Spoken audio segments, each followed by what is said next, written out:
जय हिंद। देखिए यहाँ पर हिंदी के पेपर में क्वेश्चन नंबर 29वां पूछा जाएगा। लिखा होगा निम्नलिखित में से किसी एक पर यहाँ पर क्या करना है, आपको एक निबंध लिखना है। और ये 7 नंबर का पूछा जाता है। 12th में यहाँ पर 9 नंबर का पूछा जाता है। ठीक है। उसके बाद में 5 यहाँ पर निबंध हो गए। इन पांचों में से आपको एक पर लिखना होगा। तो आज के वीडियो में यहाँ पर आप लोगों को पर्यावरण प्रदूषण पर बताने वाले हैं कि आपको निबंध कैसे लिखना है। और ये बहुत ज़्यादा इंपॉर्टेंट होता है। और निबंध जो होते हैं ये आपको कॉपी में आखिरी में लिखना होता है। इससे कम कम यहाँ पर जो आपका टाइम भी होता है वो भी बचता है। तो बताऊंगा कितने पेज में लिखना है कि जिससे आपको फुल मार्क मिले और आपका निबंध भी ना छूटे। तो चलिए शुरू करते हैं। और ये बहुत ज़्यादा इंपॉर्टेंट है। तो आपको क्या करना है, ऊपर डालना प्रश्नोत्तर संख्या यहाँ पर काले पेन से 29वां। ठीक है। उसके बाद में आप जैसे ए वाला हो या बी वाला जो भी करोगे ऐसे आपको काले पेन से डालना है। इसी प्रकार से लिखोगे आपको भी फुल अंक मिलेंगे। ठीक है।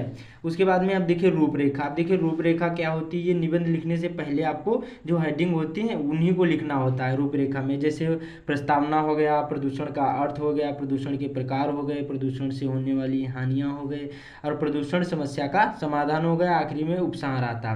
और ये भी बताऊंगा जैसे कोई निबंध नहीं आए हैं तो उनको कैसे लिखना है जिससे उसमें भी कुछ ना कुछ अंक मिल जाए। तो इतना समझ में आया। ये रूपरेखा में लिखा जाता है। अब देखिए पहली हेडिंग डालना आपको प्रस्तावना।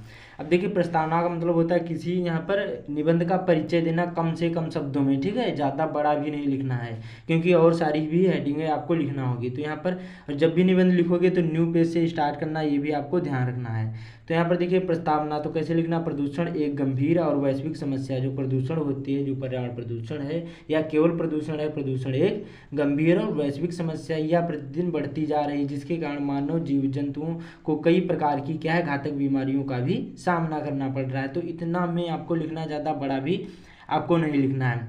जैसे कुछ गलत हो जाए तो एक बार काटना, ज़्यादा उसको हाईलाइट नहीं करना। तो इस प्रकार से प्रस्तावना में लिखना है। दूसरी हमारी हेडिंग पड़ेगी प्रदूषण का अर्थ।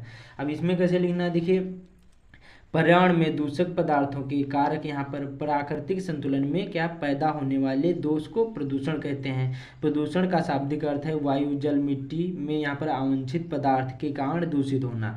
जैसे देखिए प्रदूषण का शाब्दिक अर्थ क्या होता है, जैसे वायु हो गया या जल हो गया या मिट्टी हो गया, उसमें देखिए अवांछित जो पदार्थ होते हैं के कारण जो यहाँ पर दूषित होना, उसी को क्या प्रदूषण का अर्थ बोलते हैं या शाब्दिक अर्थ बोलते हैं। तो इस प्रकार से प्रदूषण के अर्थ में लिखना कम से कम शब्दों में। ठीक है। अगली हमारी हेडिंग पड़ेगी प्रदूषण के प्रकार। इसमें आपको बताना ये कितने प्रकार के होते हैं। अब देखिए आपको निबंध लिखना है। जो आप निबंध लिखोगे 7 नंबर का पूछा जाता है तो आपको 120 से 150 वर्ड में लिखना है। और जो यहाँ पर 9 नंबर का पूछा जाता है तो यहाँ पर 150 से 60 वर्ड या 180 वर्ड लिख देना। ज़्यादा बड़ा भी नहीं लिखना क्योंकि टाइम कम बचता है। और इससे आप लोग सोच रहे होंगे ज़्यादा बड़ा लिख दोगे तो नंबर मिल जाएंगे। आपको ज़्यादा बड़ा भी नहीं लिखना और ज़्यादा छोटा भी नहीं लिखना है। तो हमें क्या करना है, सटीक से लिखना है और कम शब्दों में लिखना है। तो प्रदूषण के प्रकार में कैसे लिखना है देखिए, प्रदूषण मुख्यतः 4 प्रकार के होते हैं, जल प्रदूषण, वायु प्रदूषण, भूमि प्रदूषण, ध्वनि प्रदूषण।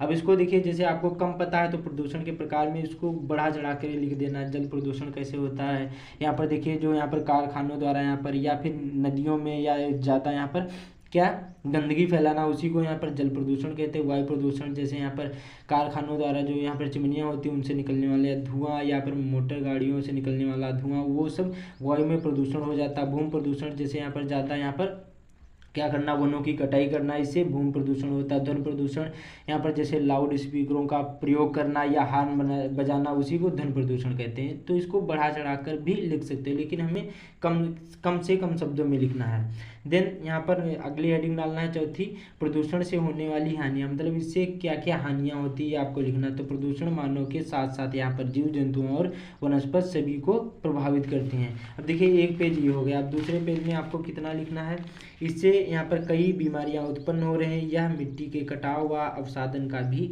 यहाँ पर क्या कारण बन सकता है। तो इस प्रकार से प्रदूषण से होने वाली हानियाँ लिखना, ये भी आपको कम से कम शब्दों में लिखना है। देन अगली हमारी 5वीं हेडिंग पड़ेगी प्रदूषण से समस्या का समाधान। मतलब इसको कैसे बचा जा सकता है। तो देखिए यहाँ पर प्रदूषण से यहाँ पर समस्या के समाधान में यहाँ पर अपशिष्ट संचय महत्वपूर्ण भूमिका निभाते हैं। कार्बनिक यहाँ पर पदार्थ जैसे खाद हो गए का प्रयोग करके यहाँ पर मृदा प्रदूषण कम कर सकते हैं। उसके बाद में धातुओं और प्लास्टिक का पुनर्चक्रण कर सकते हैं। जैसे धातु हैं या कोई प्लास्टिक है, उनको क्या करना है, ज़्यादा इधर उधर फेंकना नहीं, उन्हें फिर से यहाँ पर पुनर्चक्रण मतलब फिर से यहाँ पर पुनः उनको निर्माण कर सकते हैं। ठीक है। फिर कोयले व डीजल के इंजनों का कम से कम उपयोग करके यहाँ पर भी प्रदूषण कम किया जा सकता है। तो इस प्रकार से प्रदूषण से समस्या का समाधान में लिखना है। ठीक है, उसके बाद में अब देखिए उपसंहार। उससे यहाँ पर ये लिखने से पहले मैं आप लोगों को बता दूँ, जैसे कोई निबंध नहीं आता है तो उसको कैसे लिखना है। जब भी देखिए निबंध लिखोगे तो 3 मेन पार्ट होते हैं निबंध के।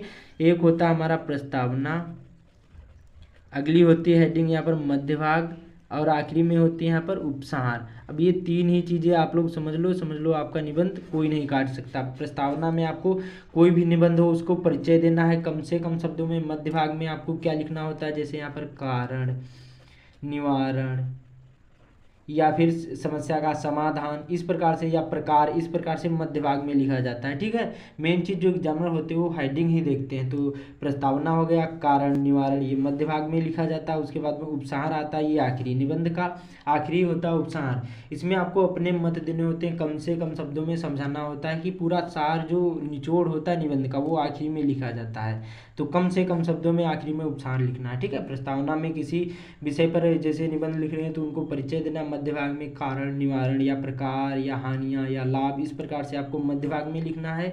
आखिरी में उपसंहार आता है। ठीक है, तो उम्मीद करता हूँ आप लोगों को ये समझ में आ गया होगा। आप चलते हैं यहाँ पर, देखिए आखिरी में आता है उपसंहार।